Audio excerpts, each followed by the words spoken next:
నిర్గమాకాండము 32వ అధ్యాయము. మోషే కొండ దిగకుండా తడువు చేయుట ప్రజలు చూచినప్పుడు ఆ ప్రజలు అహరోను నొద్దకు కూడి వచ్చి, లెమ్ము, మా ముందర నడుచుటకు ఒక దేవతను మా కొరకు చేయము. ఐగుప్తులో నుండి మమ్మను రప్పించిన ఆ మోషే అనువాడు ఏమాయనో మాకు తెలియదని అతనితో చెప్పిరి. అందుకు అహరోను, మీ భార్యలకు, మీ కుమారులకు, మీ కుమార్తెలకు చెవులనున్న బంగారు పోగులను తీసి నా యొద్దకు తెండని వారితో చెప్పగా, ప్రజలందరూ తమ చెవులకున్న బంగారు పోగులను తీసి అహరోను నొద్దకు తెచ్చిరి. అతడు వారి యొద్ద వాటిని తీసుకుని పోగరతో రూపమును ఏర్పరిచి దానిని పోతపోసిన దూడగా చేసెను. అప్పుడు వారు, ఓ ఇశ్రాయేలు, ఐగుప్తు దేశంలో నుండి నిన్ను రప్పించిన నీ దేవుడు ఇదే అనిరి. అహరోను అది చూచి దాని ఎదుట ఒక బలిపీఠము కట్టించెను. మరియు అహరోను, రేపు యెహోవాకు పండుగ జరుగునని చాటింపగా, మరునాడు వారు ఉదయమున లేచి దహన బలులను సమాధాన బలులను అర్పించిరి. అప్పుడు జనులు తినుటకును త్రాగుటకు కూర్చుండి ఆడుటకు లేచిరి. కాగా యెహోవా మోషేతో ఇట్లనెను, నీవు దిగి వెళ్ళుము. ఐగుప్తు దేశంలో నుండి నీవు రప్పించిన నీ ప్రజలు చెడిపోయిరి.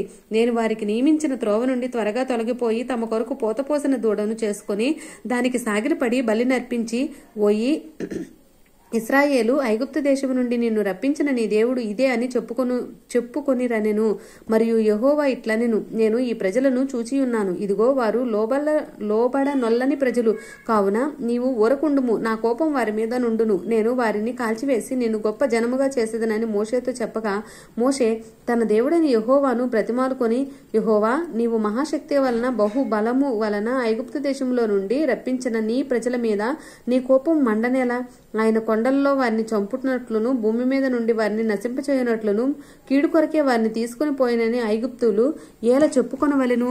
నీ కోపాగ్ని నుండి మళ్ళుకొని నీవు నీ ప్రజలకు ఈ కీడు చేయక దాని గూర్చి సంతాపపడము. నీ సేవకులైన అబ్రహాముకు, ఇస్సాకును, ఇశ్రాయేలుకు జ్ఞాపకం చేసుకొనుము. నీవు వారితో ఆకాశ నక్షత్రముల వలె మీ సంతానాభివృద్ధి చేసి నేను చెప్పిన ఈ సమస్త భూమిని మీ సంతానమునికి ఇచ్చదననియు వారు నిరంతరము దానికి హక్కుదారులగుదురనియు వారితో నీ తోడని ప్రమాణం చేసి చెప్పితివనెను. అంతటి యెహోవా తన ప్రజలకు చేసిన కీడును గూర్చి సంతాపపడెను. మోషే శాసనములు గల 2 పలకలను చేతపట్టుకుని కొండ దిగి వచ్చెను. ఆ పలకలు ఇరు పక్కలను వ్రాయబడినవి. అవి ఈ పక్కను ఆ పక్కను వ్రాయబడి ఉండెను. ఆ పలకలు దేవుడు చేసినవి. ఆ పలకల మీద చెక్కబడిన వ్రాత దేవుని చేవ్రాత. ఆ ప్రజలు పెద్ద కేకలు వేయుచుండగా యెహోషువ ఆ ధ్వని విని పాళెంలో యుద్ధధ్వని అని మోషేతో అనగా, అతడు, అది జయధ్వని కాదు, అపజయధ్వని కాదు, సంగీత ధ్వని నాకు వినబడుచున్నదన్ను. అతడు పాళెమునకు సమీపింపగా ఆ దూడను వారు నాట్యమాడుటను చూచెను. అందుకు మోషే కోపం మండెను. అతడు కొండ దిగువన తన చేతుల నుండి ఆ పలకలను పడవేసి వాటిని పగులుగొట్టెను. మరియు అతడు వారు చేసిన ఆ దూడను తీసుకొని అగ్నితో కాల్చి పొడి చేసి నీళ్ల మీద చల్లి ఇశ్రాయేలుల చేత దాన్ని త్రాగించెను.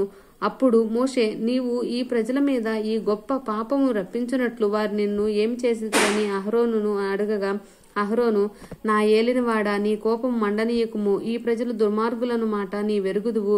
వారు మాకు ముందు నడుచుటకు ఒక దేవతను చేయుము. ఐగుప్తులో నుండి మమ్మల్ని రప్పించిన వాడగు ఈ మోషే ఏమాయనో మాకు తెలియదనిది.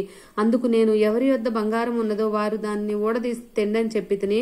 నేను దాన్ని అగ్నిలో వేయగా ఈ దూడ ఆయనను. ప్రజలు విచ్చలవిడిగా తిరుగుట మోషే చూచెను. వారి వీధులలో వారికి ఎగతాళి కలుగునట్లు అహరోను విచ్చలవిడిగా తిరుగుటకు వారిని విడిచిపెట్టి ఉండెను. అందుకు మోషే పాళెము యొక్క ద్వారమున నిలిచి, యెహోవా పక్షమున వారందరూ నా యొద్దకు రండి అనగా, లేవీలందరూ అతని యొద్దకు కూడి వచ్చిరి. అతడు వారిని చూచి, మీలో ప్రతివాడును తన కత్తిని తన నడుముకు కట్టుకొని పాళెములో ద్వారం నుండి కత్తి ద్వారమునకు వెళ్ళుచు,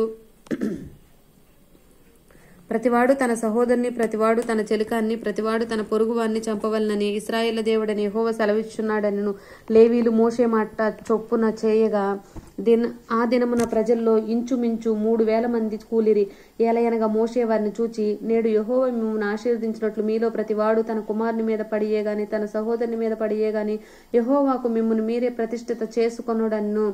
మరునాడు మోషే ప్రజలతో, మీరు గొప్ప పాపం చేసిద్దరు కనుక యెహోవా యొద్దకు కొండ ఎక్కి వెళ్ళెదను. ఒకవేళ మీ పాపమునకు ప్రాయశ్చిత్తము చేయగలనేమో అనెను. అప్పుడు మోషే యెహోవా యొద్దకు తిరిగి వెళ్లి, అయ్యో, ఈ ప్రజలు గొప్ప పాపం చేసిరి. వారు బంగారు దేవుడును తమ కొరకు చేసుకొనిరి. అయ్యో, నీవు వారి పాపమును ఒకవేళ పరిహరించితివా? లేని ఎడ్ల నీవు వ్రాసిన నీ గ్రంథంలో నుండి నా పేరు తుడిచివేయమని బతిమాలుకొనుచున్నానెను. అందుకు యెహోవా, ఎవడు నా ఎదుట పాపము చేసినో వారిని నా గ్రంథములో నుండి తుడిచివేయుదును. కాబట్టి నీవు వెళ్ళి నేను నీతో చెప్పిన చోటికి ప్రజలను నడిపించుము. ఇదిగో నా దూత నీకు ముందుగా వెళ్ళును. నేను వచ్చు దినమున వారి పాపమును వారి మీదకి రప్పించెదను. మోషే చెప్పెను. అహరోను కల్పించిన దూడను ప్రజలు చేయించినందున యెహోవా వారిని బాధపెట్టెను. ఆమేన్.